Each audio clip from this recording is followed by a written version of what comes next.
So this is module 9.1, measures of center and spread.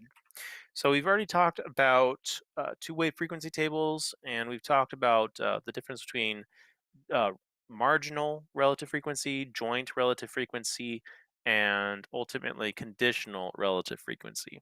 Now we're talking about data in a sense of more descriptive terms. So the shortest answer to our essential question, which is how can you describe and compare data sets, is this. We use the mean, okay, which is also known as the average,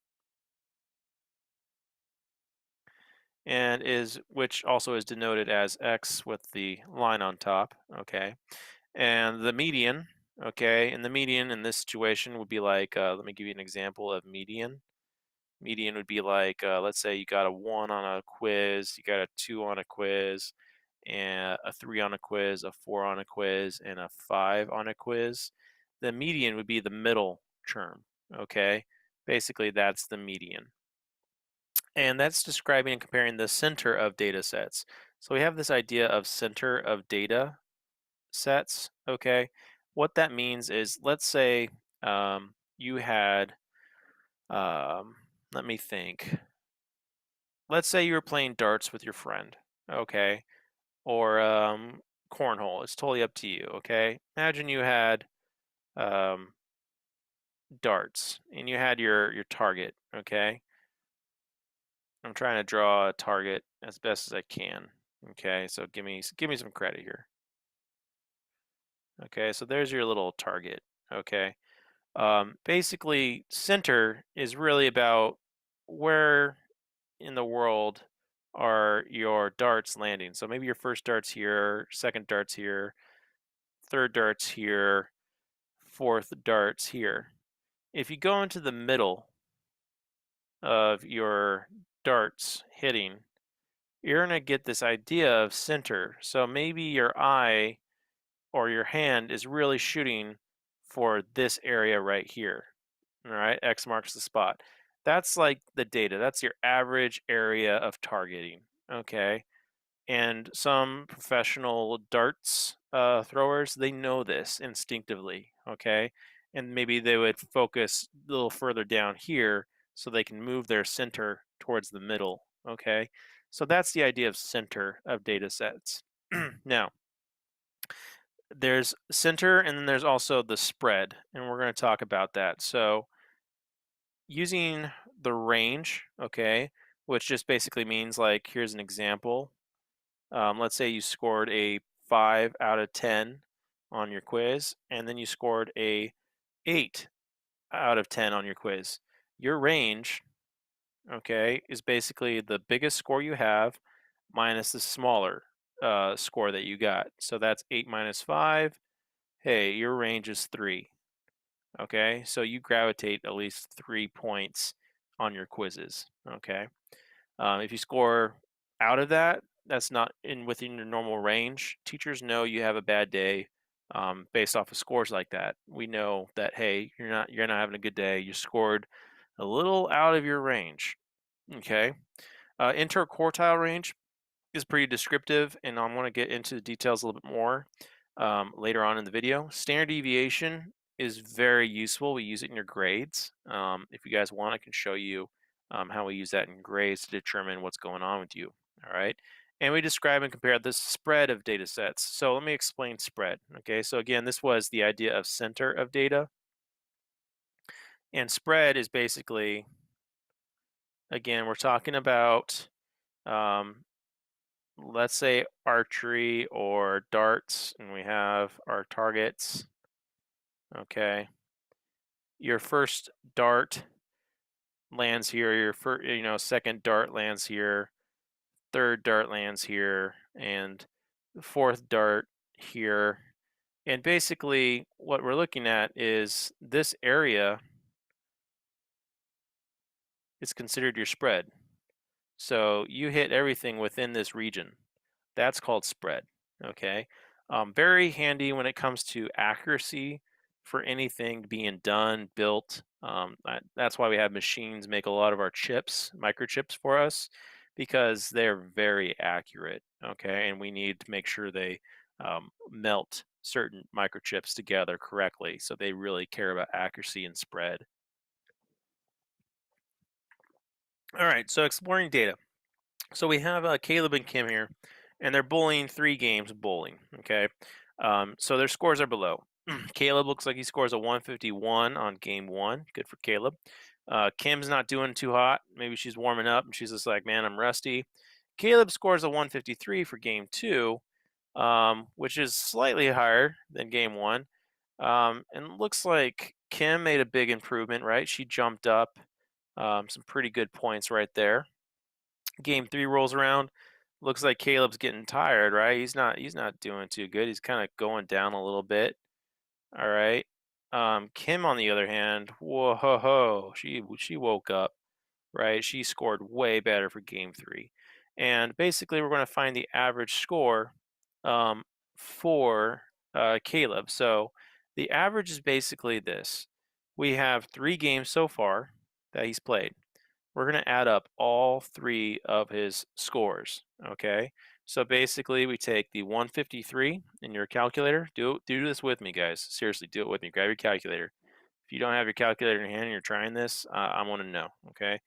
Add them up. 153 with 151 plus the 146. You should get 450. Press divide by 3. Hey, look at that. Okay, so again, where's my, there we go. So again, I got 150 because again, when you add up all those, and the numerator, you should have gotten 450. So it looks like average score for Caleb was 150. Not bad, not bad. Okay, game 3 definitely brought him down a little bit, right? Now for Kim, she scored 122, 139, and 189. She also has 3 games. Okay, so we're going to do this in your calculator. Okay, we got 122 plus 139 plus 189. We get, hey, look at that. We get 450 also. And we already know that 450 divided by 3 is 150. Oh, whoa. So Caleb might be going like, hey, I'm better than you, Kim. But Kim's like, actually, no, I just went ahead and did the average score, and we both averaged the same. So technically, we're both tied. And then Caleb just goes, ah, dang, right? And it's obviously because during game 3, Kim just makes a comeback, right? All right, so how do their averages compare? Again, I just told you verbally, they're the same, okay? Caleb slash Kim score are more consistent. Okay, well, who was more consistent? We had Caleb here, 151. Then he went up by 2. And then all of a sudden he decreased by 7. Okay. Kim, she went up by 100, or I'm sorry, not 100, 17. And then she went up like, wow, she went up 50 points. So who had the least amount of change? Okay. We got Caleb here, and we got Kim here. Who made the least change as the games went by? That was Caleb. He was more consistent. Okay. So Caleb, I would be more comfortable betting on in a situation where it's like, all right, what's his score going to be? Oh, he's definitely going to be around 150-ish, because that's his average. Kim, on the other hand, you're like, I don't know, man, plus 17, plus 50. I mean, what's the next one going to be? Minus 50, minus 17? We don't know. It's not as consistent. All right, so Caleb's scores are farther slash closer from the average than Kim's. Let's see. Let's try to understand what they're trying to say here. Caleb's scores are farther from or closer to the average. Oh, okay. So Caleb's scores are closer to the average of Kim's. Kim averaged 150, right? And he's near 151 is right next to 150. 153 is relatively close to 150. 146 is the furthest away from 150 by 4 points. So yeah, Caleb's definitely closer to Kim's average throughout each game. All right, so they bowl a 4th game. Okay, Caleb scores a 150. Kim scores a 75. So what we're going to do is asking how does it affect the averages? Let's go ahead and see. Let's add the other game where Caleb scores 150 in game 4. then we're going to divide it by 3. All right. So if we do that, we got 150 plus 151 plus 153. Let me go ahead and write it. This is again for part F. All right, we got 150 plus 151 plus 153 plus 146. But instead of 3, it's 4 games now, right? So again, add up the numerators. You should get 600. And when you divide it by 4, what's going to happen? Well, didn't Caleb just average 150? What's another 150 going to do to his average? Nothing. His average is going to stay the same. So Caleb's average stays, right, at 150 because you're just adding on another 150, right? So be aware of that. If you're a baseball player and you know you broke even with your average that day of that game, you know your average didn't change. Okay, you know you're just still hitting at the same batting average. Okay, now let's check with Kim. Kim scores a 175. Okay, so let's go ahead and do this for Kim. We got 175 for her 4th game. Again, we're adding the 122 to the 139 plus the 189, and instead of out of 3 games, it's 4 games. Okay, so again, this is for Caleb. This is for Kim. So let's add them up. Do this with me on your calculator. Get your experience. Okay, 175 plus 122 plus 139 plus 189. All right, so we got 625. Very nice. Divide by 4 because we have 4 games now. So do this in your calculator. And you get, thank you touchscreen for doing that. Wonderful. Technology, I'll tell you. There we go. So you should get 156.25. So it looks like Kim, after the 4th game, is just rocking it. Okay. Increases. There we go.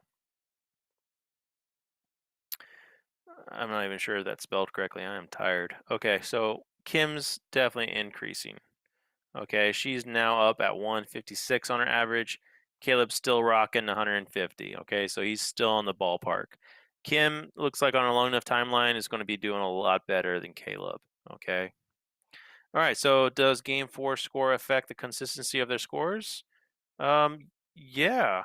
Yeah, not good for Caleb. Caleb stayed the same, but Kim is improving her average, right?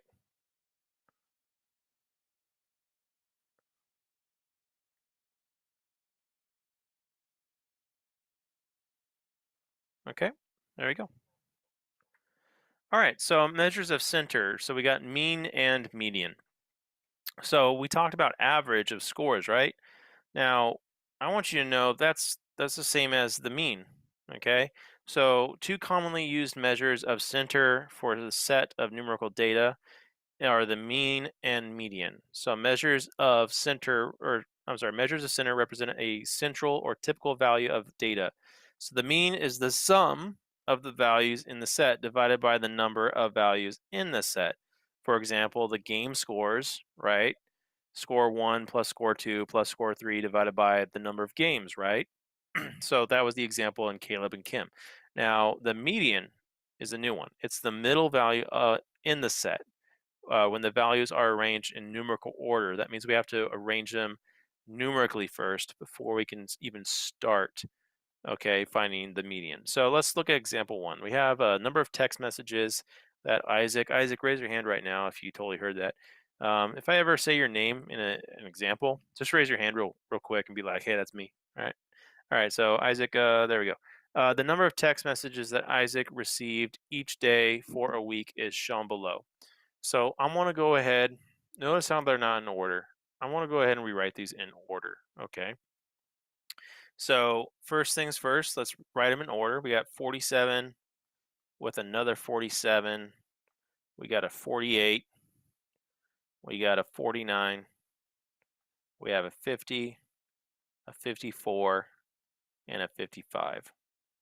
All right. What number's in the middle? This guy, right? He's in the middle. We got 3 here. We got 3 here. This guy is known as the median. So notice how to rearrange the numerical order first, and then you find the middle value, okay? Later on, you might see an example where we don't. Ooh, that's actually the next one. So good, good, good, good. So you're going to see another example where median might get a little strange. All right, so let's average this. Grab your calculator. How many numbers do we have here? We have 1, 2, 3, 4, 5, 6, 7. So what we're going to do to find the average, again, average is mean. We also represent it with the X with the line on top. Go ahead and add these up in your calculator. 47 plus 49 plus 54 plus 50 plus 48 plus 47 plus 55. Okay, go ahead and do that in your calculator real quick. We got 47 plus 49 plus 54 plus 50 plus 48 plus 47 plus 55, and we should get 350. And we still have to divide by the number of values, which was 7. So divide by 7, and you should get 50. So your mean is 50, while your median is 49. All right, so example 2, same deal. Let's organize them in numerical order. Okay, it's always a good habit to do first. So we have 75, we have 84, we have 97. Of course, we're talking about money, so that's always, be aware of the symbols. $97. We have $119. We have oops, I skipped 100. Look at me. So be aware, double check, make sure you don't skip anything. And there's a dog barking in the background. Thank you, Kiko. Kiko's a great dog, but he's deaf, so he doesn't know when he's barking that loud. Adorable dog. All right, 119, and then now we have 360. Nice. Dollars. Who's the middle? Well, wait. You just realized there is no real middle, but these two are in the middle, right? They're shared. So to find the median, we take the two middle terms that are sharing the same middle, if you were. All right. Add them together, divide by 2, okay? Because you're averaging them. You should get 197 divided by 2. So try this in your calculator. If you haven't noticed yet, frequencies, data, very calculator heavy, okay? So 197 divided by 2, and there you go. You should have gotten 98.5. That means your median, your center, okay, of your data is at $98.50. So again, we're talking about center here, guys. Okay, median is center. All right. Okay, so let's go ahead and find our average again. How many terms do we have here? We have 1, 2, 3, 4, 5, 6. 6 terms. We add them all up, right? So let's add all these guys up in your calculator. It might be at an atrocious number. So we have 75 plus 97. Do this with me. If you guys aren't typing on your calculators, I know what's up. All right, get your experience. Plus 119 plus 100. And looks like we were rocking at $835. And we're dividing by 6 because there's 6 values in our set. So 835 bucks divided by 6. It looks like our average is at $139, and I want to go ahead and round up to the nearest tenth or penny in this situation because it's money. So it looks like our median, or I'm sorry, not our median, our mean, our average is $139.17. Okay, so these are the ideas of center, and we'll get to spread later.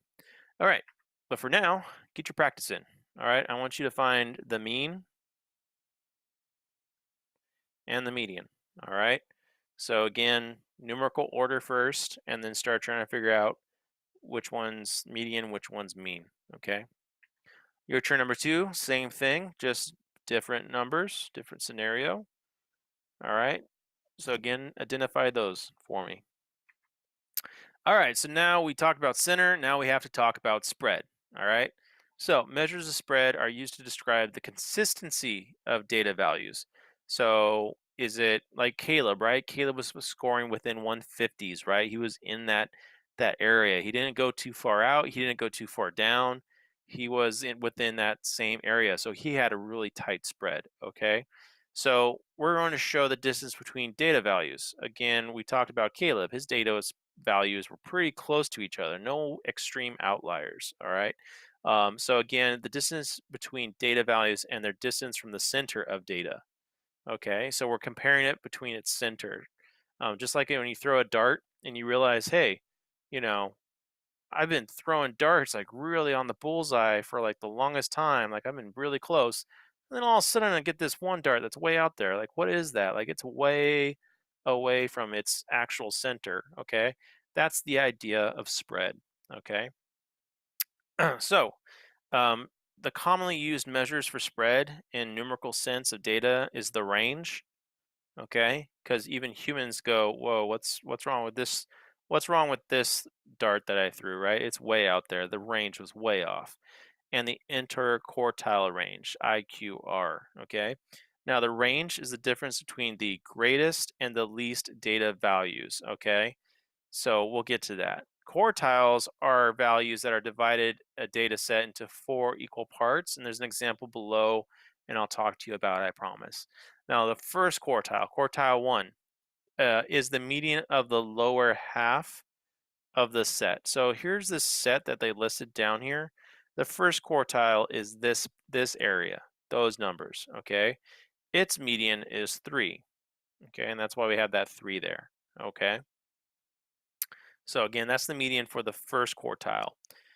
And the second quartile, quartile 2, is the median for the entire set, which is this mambo jambo right there, 5. All right, he's in the middle of all of this data, all of that. Okay, he's in the middle, so he is quartile 2. Now, quartile 3 is the median of the upper half of the set. So here's the upper half, and there's 7 right in the middle. Okay, I know you're like, Mr. Webb, there's another 7 there. What's going on? And again, yeah, it's another 7, but is it in the middle of your list? Okay. Yeah, 7's in the middle also. Okay, so that is considered the median for your upper half, which is quartile 3. Again, 7. Now, the interquartile range, the IQR of the data set, is the difference between the third and the first, okay, quartiles. Difference means what?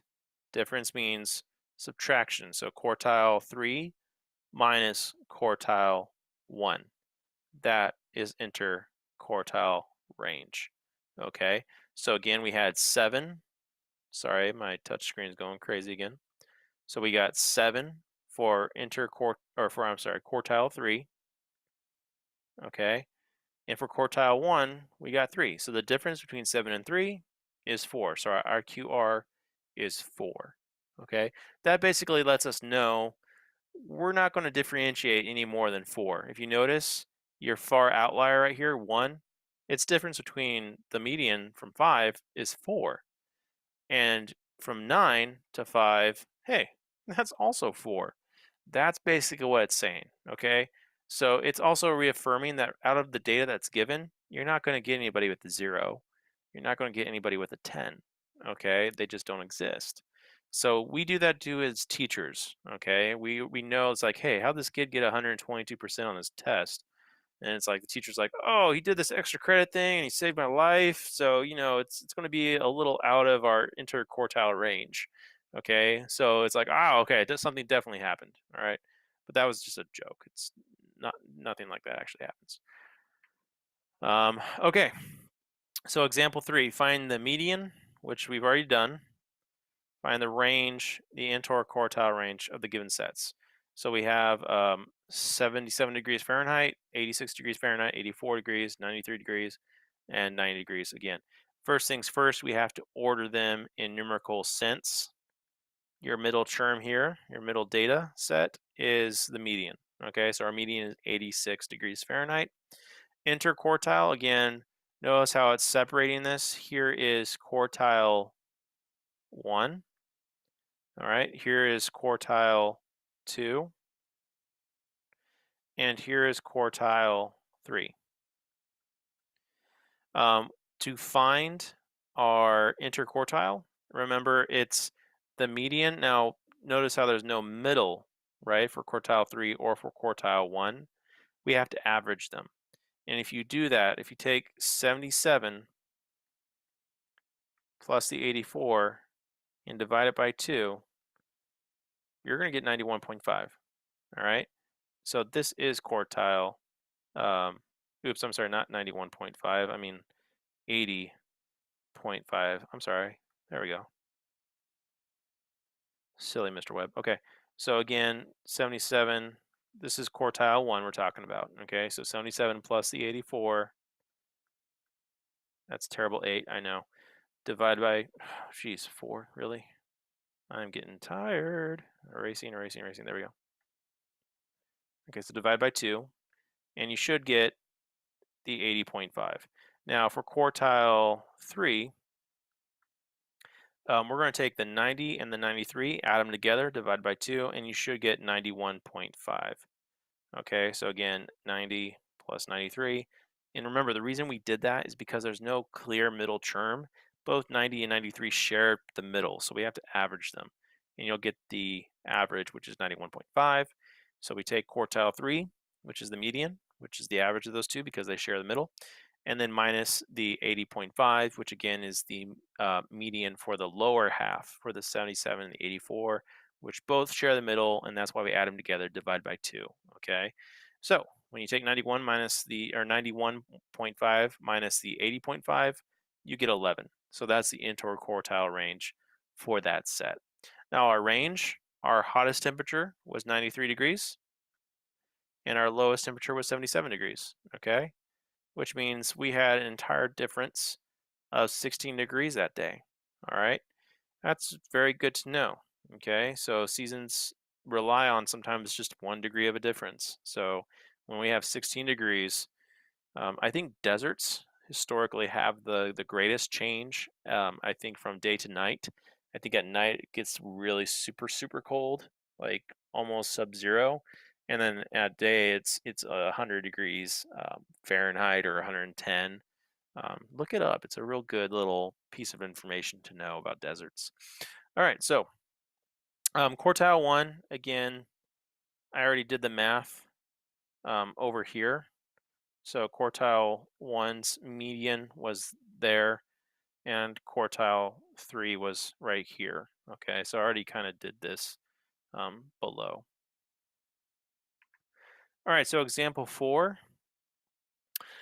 Whoa, okay, so we have to organize this. So start with your lowest. I'm trying to be as thorough as I can here, guys, so bear with me. We got a 2. We got how many 3s? 1, 2, 3, 3 3s. Wonderful. This is the longest data set I've ever seen, other than real ones in college. All right, we got a 4, we got another 4, so we got 2, 3, we got 3 4s. And we have, do we have a 5? Oh, I got a 1 5. Any other 5s? Nope, just 1 5. Notice how you're really just trying to pay attention. 6s, I don't see any 6s. I see 1 7. I see 2 7s. I see 2 7s. Okay. And do we have any 8s? Do I hear any 8s? 1 8, 2 8s, 7 8 9. All right, 2 8s. We got a 9, 1 2. We got 2 9s. Okay. If I make a mistake here, I'm gonna be not surprised. 10s. We got 2 10s. Very nice. And I got an 11. Just 1. All right, just 1 11. 12s. We got 2 12s. Good. And we have a single 14. Whew. Now, why did I put them in numerical order? Because I'm looking for the median, okay? So that means who's my middle guy, all right? So I got my first term, second term, third term, fourth term, fifth data set, sixth data, seventh, eighth, ninth, 10th, 11th, 12th, 13th, 14th, 15th, 16th, 17th, 18th, 19th, and 20th. Oh boy, that means who's in the middle between 1 and 20? Um, and it should be, oops, let me get the eraser. This is probably going to be the one of the longest examples in the day. Should be our 10th term, right? So it's like who's between, in this case, it should be actually 7 and 8. So let's double check. We have 1, 2, 3, 4, 5, 6, 7, 8, 9 here. And we got 1, 2, 3, 4, 5, 6, 7, 8, 9 here. Now what am I doing? I'm breaking these up already. Here's my quartile 1. Here's my quartile 3. And then here's my quartile 2. Okay. Now notice my median is being shared by 7 and 8. And to find the median, I just take the 7 plus the 8, because they're both sharing the middle, add them together, I get 15. 15 divided by 2 is 7.5. So my median is 7.5.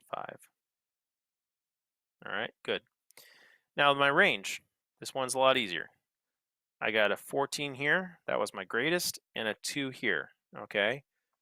So my range is I take the greatest data value, 14, minus my smallest data, which was 12. So my range, or I'm sorry, minus a 2. So 14 minus 2 is 12. So my range is 12.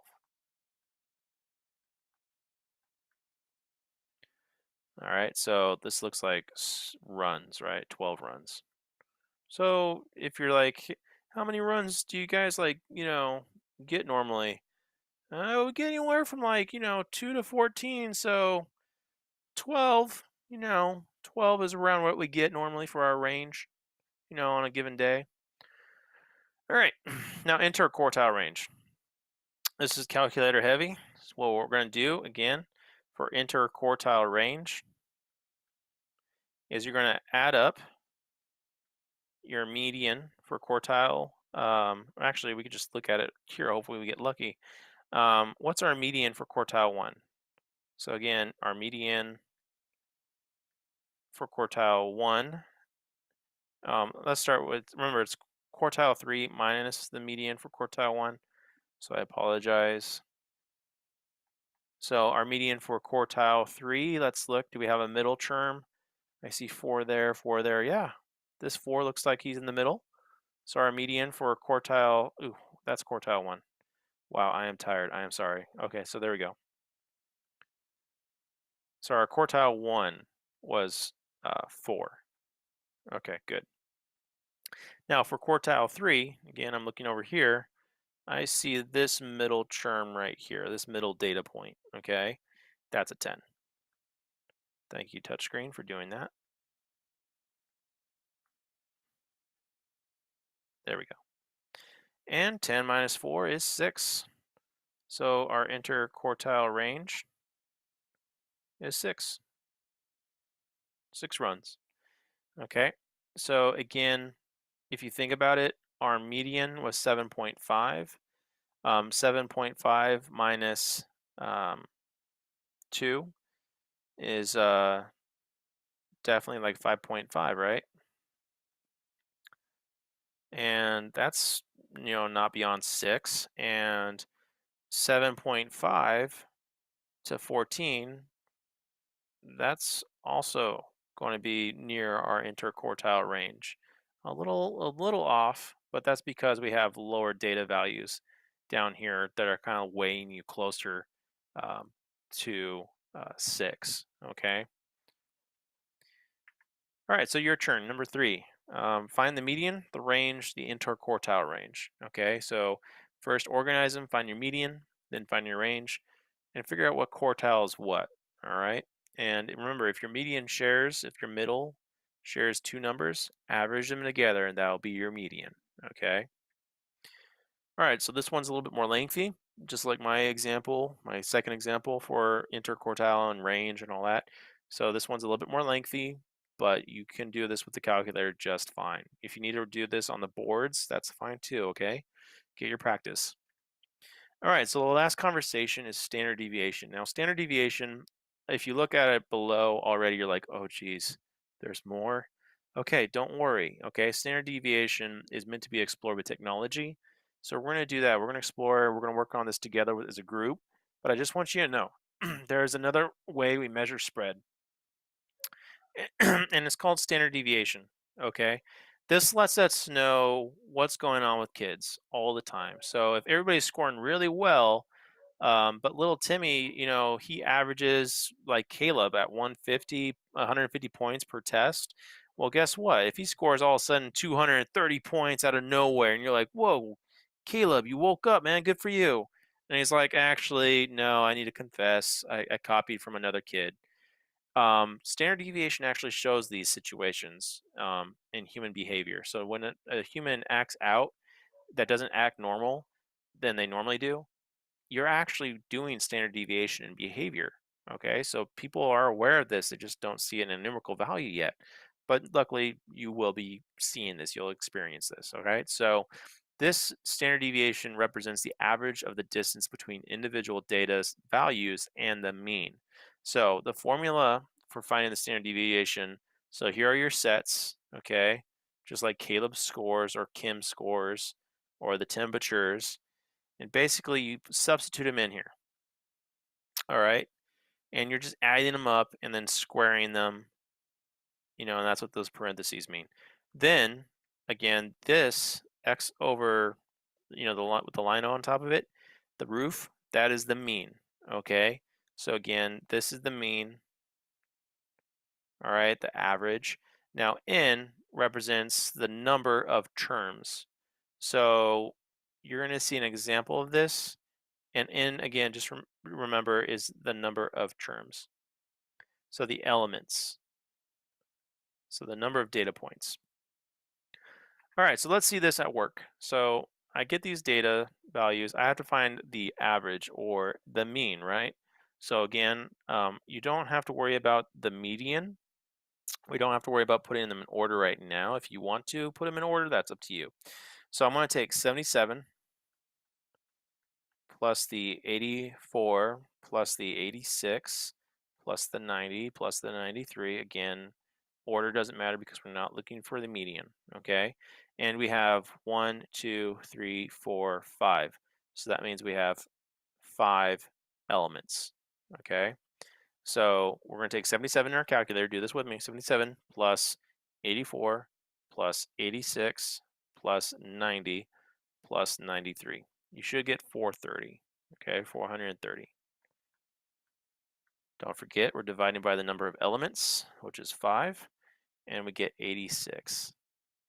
So that means our mean is 86. All right, so that's the first part, okay? But they're asking for standard deviation, all right? So this is how we set it up. We have that big, huge square root, okay? It's like a cave. Think of it like a cave. X sub 1 is our first term, right? 77. All right, I reordered them, by the way, so I'm just going to go off my order that I created here, okay, from least to greatest. You don't have to do that. You'll still get the same answer if you don't. So I'm just doing it so I can get a sense of order, because look at that. I mean, there's a lot going on. You don't want to lose track. So we have our first term, which is 77, minus our average, our mean, right, which was 86, and then we square it. All right, then we're going to add it to our second term, which is 84, minus our average, our mean, which is 86. And don't forget we square it. All right. And then we're just going to keep going and going through all of them. Okay. And I'll tell you what, I'm going to go ahead and do it for you. Just enjoy the process. Our third term is 86. Okay. Minus the 86 for our average. Don't forget to square it. And yes, I know you're thinking this is really, really long. I know it is. We know it is. Okay. As teachers, we know. And we're going to explore this. Okay. Not necessarily like you have to solve it all the time. This is all we're doing. Be aware of it. Okay. So we have 90 for our fourth term. Okay. Again, 90 is our fourth term minus the 86. Don't forget we're squaring it. Plus, lastly, our last term, our fifth term, right? 93. So 93 minus our 86. Don't forget we're squaring it. All right. And then lastly, whoa, we're dividing by the number of elements, which was 5. Okay, and that's also being square rooted, just to point that out, okay? So all of that is being square rooted. But first things first, let's simplify. We have that 77. Okay, don't forget our square root, our cave. We have 77 minus 86. If you type in a calculator, because maybe you need to do this, it's totally fine if you do. You should get a negative. You should get an integer. That's -9, right? And don't forget, we're squaring it, okay? Now let's try the 84 minus the 86. You should get another integer, -2. And don't forget, we're going to square it, okay? 86 minus 86 is 0. And now we have 90 minus 86, which is 4. Don't forget, we're still squaring it. And then lastly, we have the 96 or 93 minus the 86. And it looks like we get 7 when we do that. Don't forget we're squaring it. And we're dividing by 5, the number of elements. So, oops, no, go back. No, go back. Okay, phew. Oh, technical difficulties. I made it so close to the end until I messed up on one little thing. So, here we go. To save room, I'm going to work over on the right-hand side. All right, so -9 squared is positive 81. -2 squared is 4. 0 squared is 0. And thank you, touchscreen, for making my life more enjoyable. There we go. So 4 squared is 16, and 7 squared is 49. Don't forget, we are all square rooting, or we are all still dividing by 5. So go ahead, calculator away. Do this with me, guys. We have 81 plus 4 plus, well, 0, plus 16 plus 49. And also, you don't have to necessarily add a 0, right? It doesn't do anything. All right, so we have the square root. We're almost done, guys. We're almost done. If my little thing can stop doing that for the pen, that would be great. All right, so we have 150 divided by 5, which is 30. Standard deviation, by the way, is usually represented by, oops, not that symbol. We're almost there, guys.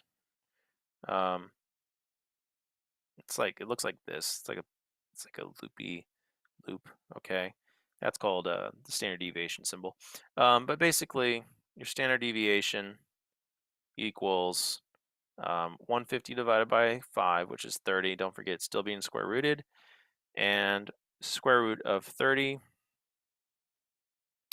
let me get my calculator going here. Square root of 30 is approximately 5.47. Now I know you're like, why? Why would you make us do this? And I'm basically saying like, hey, your standard deviation for this set is 5.47. That means anything away from that value is an outlier. Okay, it's not fitting your data. Okay, so yeah, we got all these numbers, and I'm basically telling you, if you go beyond this, it's rare. Like, do not expect any other numbers. Like Caleb, we already knew he scored like what, 151, 153. He dipped down to 147. He, got a 150. Look at that. You're not expecting Caleb to score more or less than 10, are you? No, he's within a certain spread, okay? This is what I'm trying to say, all right? For this set, expect no more than 5.47 of a difference. All right? If there is a 5.47 difference, that's, something beyond that. Either someone's cheating, someone is really just changing their life around. They're really studying harder, or worse, they're not studying at all anymore. And a teacher will pick up on that. Will be like, "Hey, you normally do really well. What's going on, kiddo?" And we'll actually see this numerically. All right, so your turn number 5. Do this with your group. All right, do this on your whiteboards. I want you to on whiteboards. All right, work together. All right. This is your homework for the day. This counts as homework for today. I want to grade it today. So just show me once you guys have it all figured out, and then I'm going to see if you can explain it to me and the process that you guys underwent. Okay, so look at my example and just kind of go off of how you substitute in things today. All right, so on whiteboards, this counts as homework today. All right, 5 points, like all your other homework assignments. All right, guys, have a great day, and I want to leave you with that guy. That guy made my day. Sorry for the long video. I'm pretty sure it's pretty long. I'm already really tired. All right, take care, guys. Bye.